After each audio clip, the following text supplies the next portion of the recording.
प्यारे मित्रों, लूसी हत्याकांड का अगला भाग सुनिए।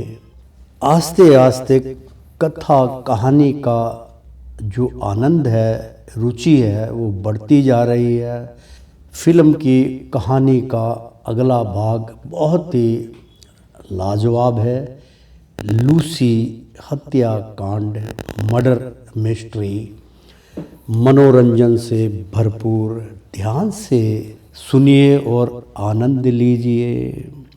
पिछले भाग में हमने आपको बतलाया था कि लूसी ने कुणाल को कहा, कुणाल आई लव यू, कुछ देर बाद हम जुदा हो जाएंगे, प्लीज किस मी, मुझे प्यार करो, प्लीज किस मी।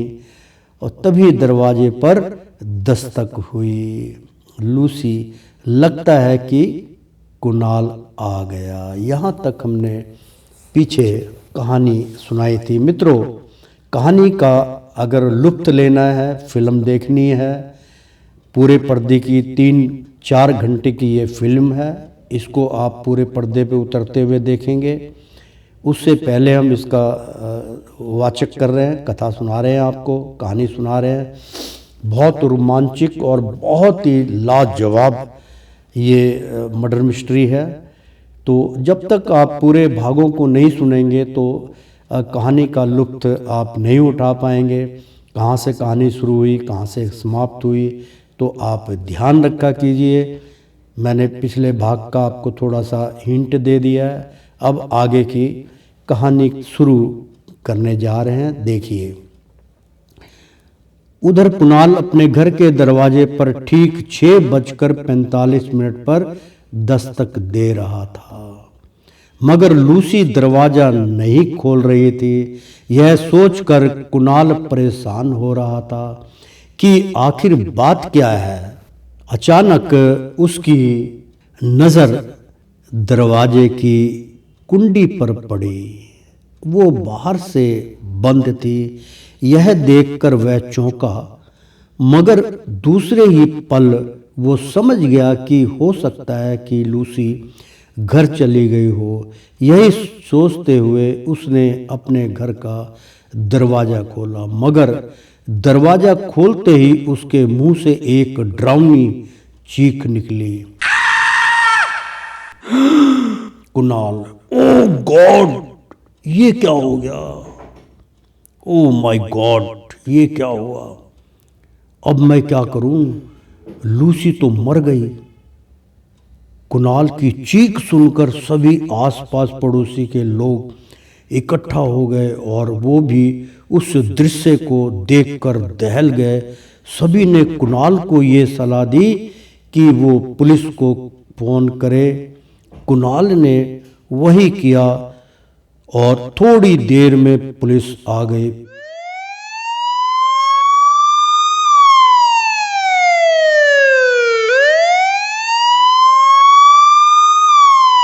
पुलिस ने आते ही पूछताछ शुरू कर दी और लूसी के फोन से उसके घर वालों को भी इतला दे दी गई। लगभग 7 बजे ऑटो वाला जब पहुंचा तो लोगों की भीड़ देखकर घबरा गया। वहां खड़े लोगों से पूछने लगा कि क्या हुआ है। उसके जवाब से उसे पता चला कि कुणाल एक लड़की को लेकर आया था जिसका मर्डर हो गया है। वे घबराता हुआ निकल गया कि अगर 15 मिनट पहले आ जाता तो फंस जाता। लूसी के मर्डर की सूचना उसके घर वालों तक पहुंच गई। उनके आंसू नहीं रुके रहे थे। एल्बर्ट ने मम्मी को घर छोड़ा और पापा के साथ वहां चला गया। जॉर्ज ने एल्बर्ट से रोमी और राजेश्वर को इतला देने को कहा और वहीं पहुंचने के लिए कहा। जब वे लोग वहां पहुंचे तो लूसी की दशा देखकर अपने आप रोक नहीं पाए और जोर जोर से रोने लगे और कुणाल को भला बुरा कहने लगे। परिवार वालों के आते ही पंचनामा शुरू हो गया। पुलिस ने किसी भी चीज को छूने के लिए मना कर दिया था। कमरे और लूसी की दशा देखकर पुलिस को ये तो पता चल ही गया था कि मर्डर बहुत सोच समझ कर किया गया है। कमरे की हर जगह की फोटो ले ली गई, वीडियो बना लिया गया। लूसी को पंखे से लटकाया गया था। उसकी आधी जुबान बाहर लटकी हुई थी, आंखें खुली हुई थी, कमीज के बटन खुले हुए थे। लूसी जगह जगह से नग्न नजर आ रही थी। डेड बॉडी लटकने से कुछ लंबी और सिकुड़ गई थी, जिसके कारण जींस कमर छोड़ चुकी थी और नीचे आ चुकी थी। उस समय लूसी के गुप्त अंगों को देखा जा सकता था। ऐसी हालत देखकर लूसी के परिवार के सभी लोग आग बबूला उठे, क्योंकि उसकी आधी से ज़्यादा हिप जो है पूरी तरीके से नज़र आ रही थी, पैंट उसकी नीचे हो गई थी। ऐसी हालत में देख के, और उसके चेस्ट पूरे नज़र आ रहे थे। ऐसी हालत देख के तो माँ पिता भाइयों के रोंगटे खड़े हो गए, तो आग बबूला हो उठे। लूसी की लाश जमीन से 3 फुट ऊंची लटक रही थी। फंदे के लिए एक रस्सी का प्रयोग किया गया था। हैरानी की बात यह थी कि इस बात का कोई सबूत नहीं मिल पा रहा था कि उसको पंखे से कैसे लटकाया गया था। एक पलंग था जिसकी ऊंचाई जमीन से सिर्फ 1 फुट ऊंची थी। पलंग पर लाल रंग की साड़ी और पेटीकोट बिखरा पड़ा था। पुलिस ने सारी बिखरी हुई चीज़ों को और लूसी के मोबाइल को अपने कब्जे में ले लिया। बाथरूम में और घर के सभी जगहों के नल खुले हुए थे और पानी के निकास के रास्ते कपड़े से बंद कर दिए थे, जिसके कारण पूरे घर में पानी था। पुलिस ने एक सीढ़ी मंगवाकर लाश को नीचे उतारा। लाश के नीचे उतरते ही परिवार के लोग फूट फूट कर रोने लगे और कुणाल को कोसने लगे। इतने में पुलिस के खोजी कुत्तों की टीम भी वहां पहुंच गई, परंतु कुत्ते भी कुछ खोज नहीं पाए। एल्बर्ट, कुणाल, तुझे तो मैं फांसी चढ़वा कर ही रहूंगा। जो हाल तूने मेरी बहन का किया है, उसके लिए तो तेरा वो हाल करूंगा कि तू खुद से नफरत करने लगेगा। तेरी किस्मत अच्छी है कि तू पुलिस की कस्टडी में है, नहीं तो साले तेरी लाश को आज कुत्ते खा रहे होते। इंस्पेक्टर, बेटा, हम तुम्हारे जज्बात समझ सकते हैं, मगर तुम कानून को अपने हाथों में मत लो। अगर ये मुजरिम है तो इसे सजा जरूर मिलेगी। कांस्टेबल, लाश को पोस्टमार्टम के लिए भेज दो, उसके बाद ही पता चलेगा कि इस हत्या का असली कारण क्या था। पुलिस ने उस मकान को सील कर दिया और कुणाल को अपनी कस्टडी में दफा 302 लगाकर उसे गिरफ्तार कर लिया। कुणाल, देखिए सर, मैं निर्दोष हूँ, मैं बिल्कुल सच सच कह रहा हूँ। मेरा कोई यकीन क्यों नहीं कर रहा है कि इस हत्या में मेरा कोई भी हाथ नहीं है। इंस्पेक्टर, अब आपको जो भी कहना हो वो अदालत में कहना। जुर्म आपके घर में हुआ है, ये आपके सामने, आपके बचने की कोई उम्मीद नहीं है। कुणाल को पूछताछ करने के लिए पुलिस गिरफ्तार कर के ले गई। पोस्टमार्टम के बाद लूसी की बॉडी उसके घर वालों को सौंप दी गई। रोमी ने उसकी कब्र पर आंसू बहाते हुए कसम खाई कि जिसने भी लूसी को उससे छीना है वो उसे सजा दिलवा कर ही सांस लेगा। ये सोच रहा था कि लूसी तो मजाक किया करती थी कि हमें उसका केस लड़ना पड़ेगा। पर ये किसे पता था कि ये बात सच ही हो जाएगी। ऐसा लगता है कि मौत उसके सर पर मंडरा रही थी और हम ही समझ नहीं पाए। एल्बर्ट, मत रो रोमी, कुदरत के आगे किसी का जोर नहीं चलता। हम सब भी इसी बात से हैरान हैं कि कुछ समय तो लूसी बार बार मरने की बात क्यों किया करती थी। जब हम पूछते थे तो टाल जाती थी। खुद ही सोचो कि जिस लड़की की शादी को सिर्फ एक दिन रह गया हो, वो भला घर से बाहर क्यों जाएगी। ये होनी थी जो उस पर मंडरा रही थी। भगवान की शायद यही मर्जी थी। चल, सब घर चल गए। चल चल यार रोमी, सब घर चले गए। हम थाने होकर आते हैं, देखें पोस्टमार्टम की रिपोर्ट में क्या आया है। हो सकता है कोई क्लू मिल जाए। रोमी, यार जो कहे, पर हुआ तो कत्ल ही है, चाहे उसे खुदकुशी का रूप क्यों न दिया गया हो। मैं अब सरकारी वकील बन गया हूँ। मैं लूसी हत्याकांड का केस खुद ही लड़ूंगा। बस किसी तरह से ये केस तू अपने हाथों में ले ले। दोनों मिलकर मुजरिम को फांसी चढ़वाने में कोई कसर नहीं छोड़ेंगे। थाने में एसीपी खुराना, कहिए सर, सब ठीक से हो गया? कोई दिक्कत तो नहीं हुई? एल्बर्ट, कोई दिक्कत नहीं आई सर। आपसे काम था। एक तो मैं ये जानना चाहता हूँ कि पोस्टमार्टम की क्या रिपोर्ट आई है, और दूसरा कि ये केस आप मुझे सौंप दें ताकि मैं कातिल को जल्द से जल्द फांसी के तख्ते पर पहुंचा सकूं।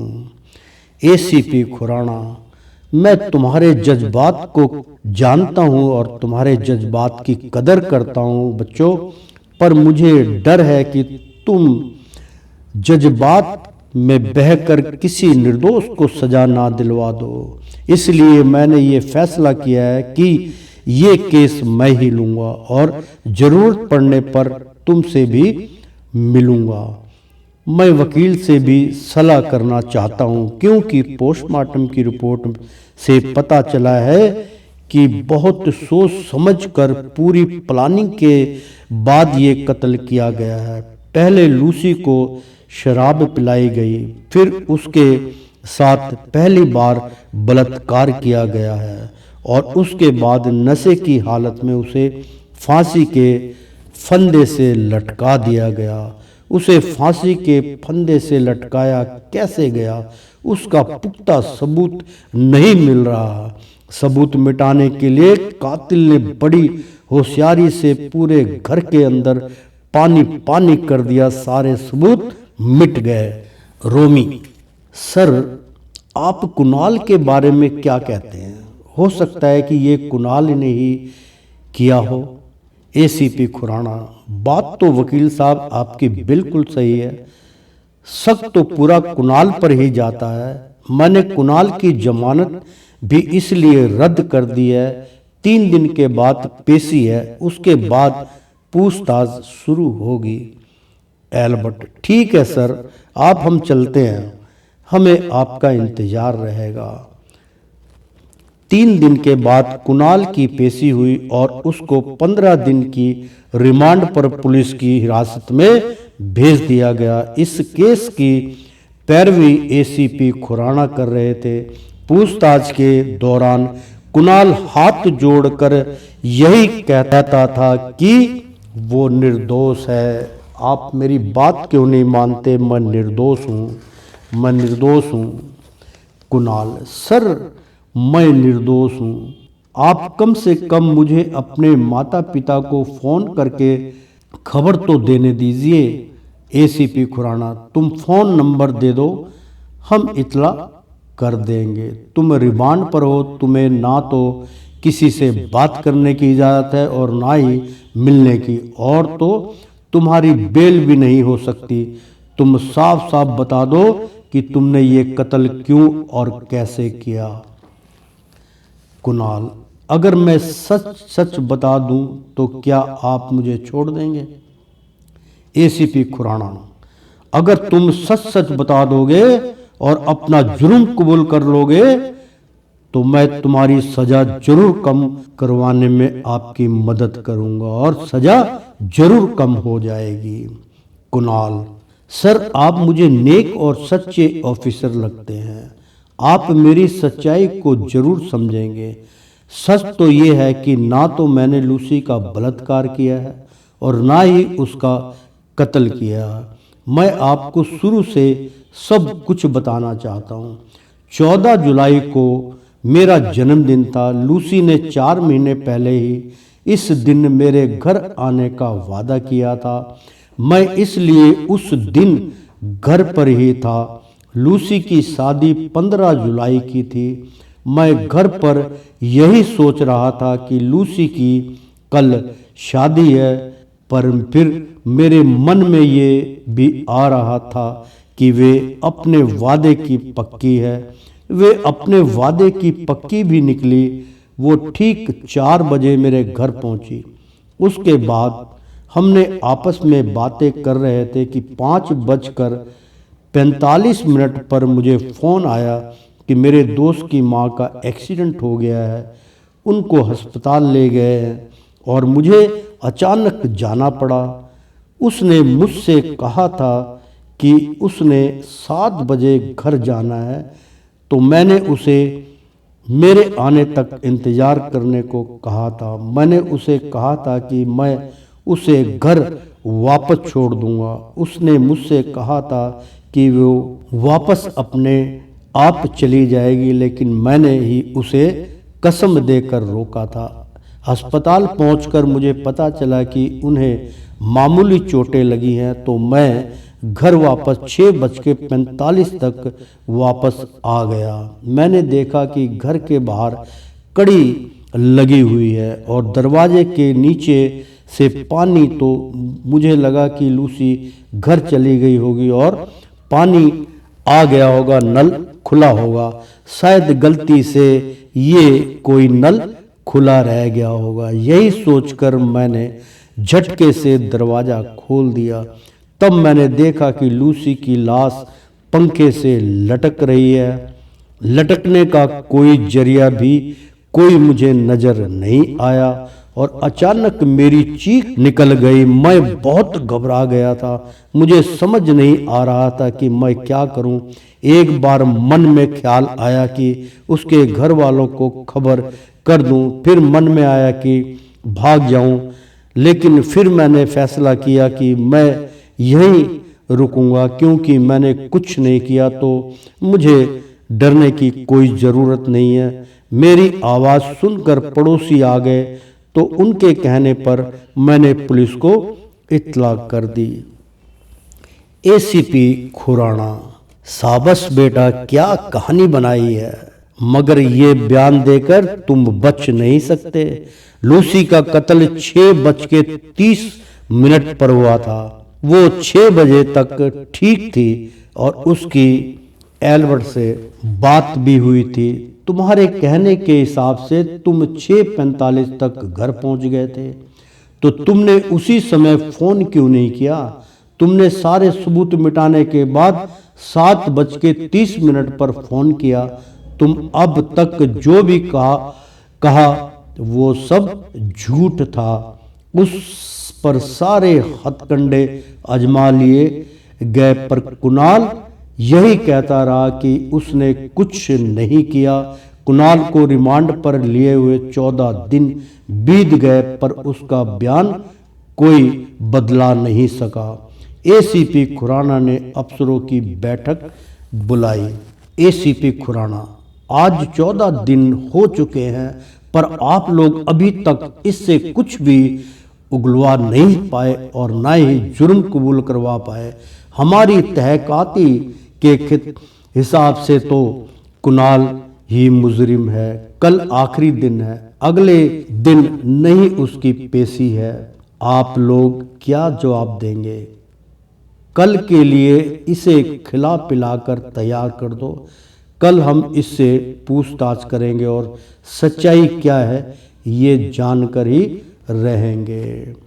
अगले दिन एसीपी खुराना रिमांड रूम में पहुंचे और अंदर से दरवाजा बंद कर लिया और पूछताछ शुरू कर दी।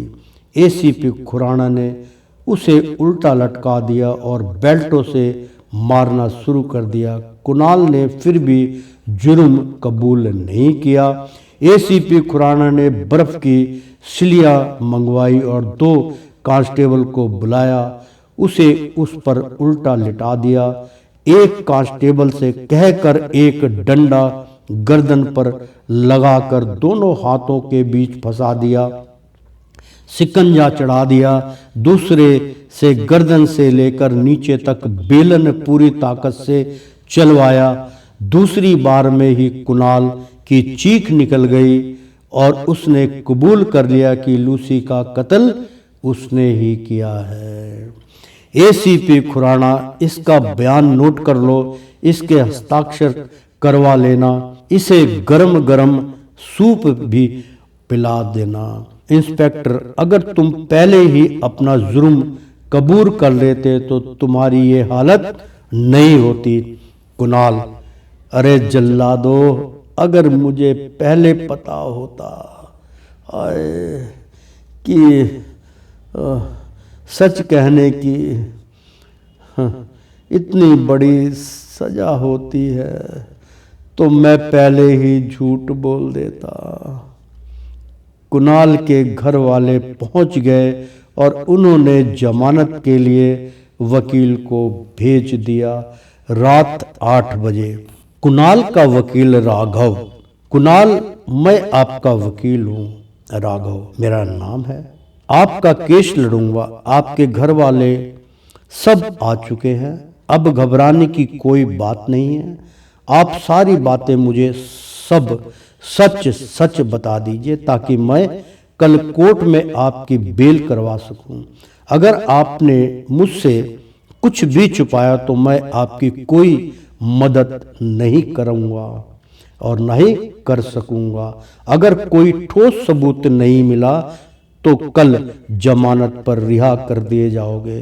तुम्हारी फाइनल फाइल मैंने पढ़ी है, उसके हिसाब से तुम पर 3 केस दर्ज किए गए। एक, शराब पिलाकर गुमराह करने की कोशिश, दूसरी बलात्कार और तीसरा कत्ल का। ये तीनों ही संगीन जुर्म है। इनमें 2.5 साल से पहले बेल नहीं मिलती। कुणाल ने सब कुछ सच सच बता दिया। कुणाल का वकील राघव, मेरे लिए जानना बहुत जरूरी है कि तुम लूसी को घर पर अकेला छोड़कर कहाँ गए थे। कुणाल, मुझे 5:45 पर फोन आया था और मैं उसी समय अस्पताल चला गया था। मैं 6:40 या 45 मिनट पर घर वापस आया था। उसके बीच क्या हुआ ये तो मुझे नहीं पता, पर उसके बाद जो हुआ वो मैंने आपको बता चुका हूँ।